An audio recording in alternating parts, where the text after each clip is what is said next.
अस्सलाम वालेकुम। वालेकुम सलाम भाई यूसुफ की हाल है जी। अल्लाह दी रहमत ठीक भाजी। बड़ी दूरों लामा चुके हैं तुहाडे तक पहुंचे हैं। लोग आंदे ने जी भाई यूसुफ दे रेट बड़े ज्यादा ने ते जरा क्लियर ते करियो अज। भाजी क्लीयर करने आ भाई यूसुफ जिथों मझां लियाउंदा है जेड़ा आंदा रेट ज्यादा वो भाई यूसुफ दे नाल जाए। भाई यूसुफ खर्चा अपने कोलों करे दा ठीक है, फिर नाल जाके चेक करे भाई यूसुफ मझ किहड़े इलाके चों लियाउंदा ते कित्थों लियाउंदा है ठीक है।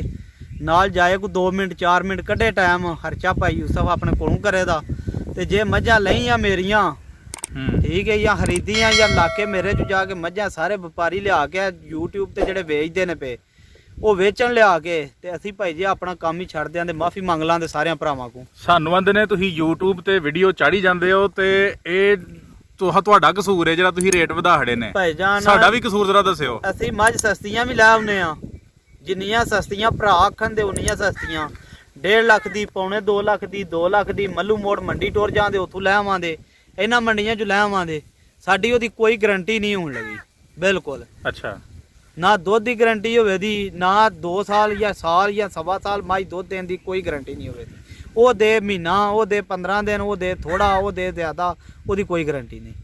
ਜਿਨ੍ਹਾਂ ਲੋਕਾਂ ਨੂੰ ਪਛਾਣ ਹੈ ਤੇ ਜਿਨ੍ਹਾਂ ਲੋਕਾਂ ਨੂੰ ਪਛਾਣ ਨਹੀਂ, ਹਾਂਜੀ ਤੁਹਾਡਾ ਦੋਵਾਂ ਦਾ ਤਜਰਬਾ ਹੈ, ਕੀ ਕਹੋਗੇ ਪਛਾਣ ਵਾਲੇ ਬੰਦੇ ਮੱਝ ਦੇ ਬਾਰੇ ਚ ਕੀ ਕਹਿੰਦੇ ਨੇ ਤੇ ਜਿਨ੍ਹਾਂ ਨੂੰ ਪਛਾਣ ਨਹੀਂ ਉਹ ਕੀ ਕਹਿੰਦੇ ਨੇ? ਇਹ ਮੱਝਾਂ ਵੇਚੀ ਦੀਆਂ ਨੇ, ਲਿਆਵੀ ਦੀਆਂ ਨੇ। ਜਿਹੜੀ ਜਗ੍ਹਾ ਤੋਂ ਮੱਝ ਲਈ ਦੀ ਉੱਥੇ ਵੀ ਮੂਵੀ ਬਣਾ ਕੇ ਉਹਦੀ ਤੇ ਸਾਰਿਆਂ ਭਰਾਵਾਂ ਨੂੰ, ਜਿੰਨੇ ਭਰਾ WhatsApp ਤੇ ਵੇਖਦੇ ਨੇ ਪਏ ਜਾਂ ਸਾਨੂੰ ਫੋਨ ਕਰਦੇ ਨੇ WhatsApp ਤੇ ਜਾਂ ਇਮੋ ਤੇ, ਉਹ ਨਾਲ ਸੈਂਡ ਕਰੀ ਦੀ ਹੈ ਇਸ ਜਗ੍ਹਾ ਤੋਂ ਮੱਝ ਲਈ ਏ। ਜਿੰਨੇ ਵਪਾਰੀ ਵਪਾਰ ਪੇ ਕਰਦੇ ਨੇ, ਜਿਹੜੀ ਜਗ੍ਹਾ ਤੋਂ ਮੱਝ ਲੈਂਦੇ ਨੇ ਉਹ ਐਡਰੈਸ ਦੇਣ ਇਸ ਜਗ੍ਹਾ ਤੋਂ ਮੱਝ ਲਈ ਏ, ਜਾਂ ਮੂਵੀ ਬਣਾ ਕੇ ਜਿਹਦੇ ਕਿ ਮੱਝ ਵੇਚਦੇ ਨੇ ਉਹਨੂੰ ਵਹਾਣ ਹੈ ਮੂਵੀ ਇਸ ਜਗ੍ਹਾ ਤੋਂ ਮੱਝ ਇਸ ਚੱਕ ਚੋਂ ਲਈਏ, ਇਸ ਢਾਰੀ ਤੋਂ ਲਈਏ, ਇਸ ਇਲਾਕੇ ਚੋਂ ਲਈਏ, ਨੀਲੀ ਚੋਂ ਲਈਏ, ਜਾਂ ਲਈਆ ਪੱਖਰਲੂ ਜਾ ਕੇ ਲੈਂਦੀਆਂ ਨੇ, ਜਾਂ ਮੱਲੂ ਮੋੜ ਜਾਂ ਝੰਗ ਚੋਂ ਲੈਂਦੀਆਂ ਨੇ। ਮੈਦਾਨ 'ਚ ਤੇ ਹੁਣ ਨਾ ਪਤਾ ਤੇ ਲੱਗੇ ਨਾ, ਸਵਾਦ ਤੇ ਆਉਂਦਾ ਮੈਦਾਨ 'ਚ ਆ ਕੇ। ਘਰ ਬਹਿ ਕੇ ਤੇ ਉਹ ਬੰਦਾ ਗੱਲ ਕਰ ਛੜੇ, ਉਹਦਾ ਕੋਈ ਮਜ਼ਾ ਤੇ ਨਹੀਂ ਨਾ। ਘਰ ਬਹਿ ਕੇ ਤੇ ਲੋਕੀ ਵਜ਼ੀਰ ਆਜ਼ਮ ਨੂੰ ਵੀ ਗੱਲ ਕਰ ਛੱਡਦੇ ਨੇ, ਉਹਦੇ ਮੂੰਹ ਤੇ ਜਾ ਕੇ ਵਜ਼ੀਰ ਆਜ਼ਮ ਦੇ ਗੱਲ ਕਰਨ ਫੇਰ ਮਜ਼ਾ ਨਾ।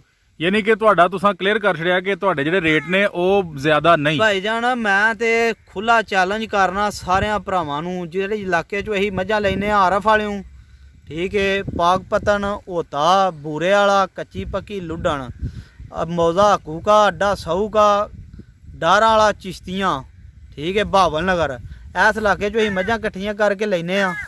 ਦੂਸਰਾ ਅਸੀਂ ਪਹਿਲਣਾ ਤੇ ਦੂਸਰੇ ਸੂਬੇ ਵਾਲੀਆਂ ਝੋਟੀਆਂ ਲੈਨੇ ਆ, ਅਸੀਂ ਬੁੱਢੀਆਂ ਮੱਝਾਂ ਨਹੀਂ ਲਿਆਉਂਦੇ ਠੀਕ ਹੈ।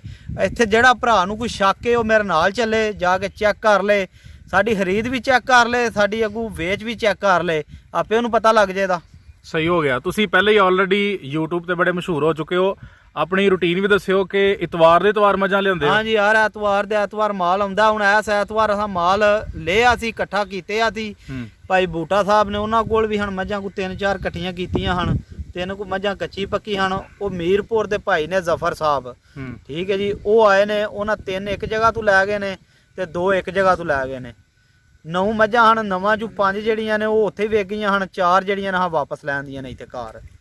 ਠੀਕ ਹੈ ਭਾਈ ਯੂਸਫ, ਮਿਹਰਬਾਨੀ, ਤੁਸੀਂ ਕਲੀਅਰ ਕਰ ਛੜਿਆ ਤੇ ਜਜ਼ਾਕੱਲਾ, ਬਹੁਤ ਸ਼ੁਕਰੀਆ। ਸਾਡੇ ਨੂੰ ਖੁੱਲੀ ਛੁੱਟੀ ਹੈ, ਸਾਡੇ ਨਾਲ ਬੰਦਾ ਜਾ ਸਕਦਾ, ਜਾ ਕੇ ਉੱਥੋਂ ਵੀ ਖਰੀਦ ਸਕਦਾ। ਬਹੁਤ ਸ਼ੁਕਰੀਆ ਭਾਈ ਯੂਸਫ, ਕੋਈ ਬਹੁਤ ਮਸਲਾ ਸ਼ੁਕਰੀਆ। ਨਹੀਂ ਹੈ।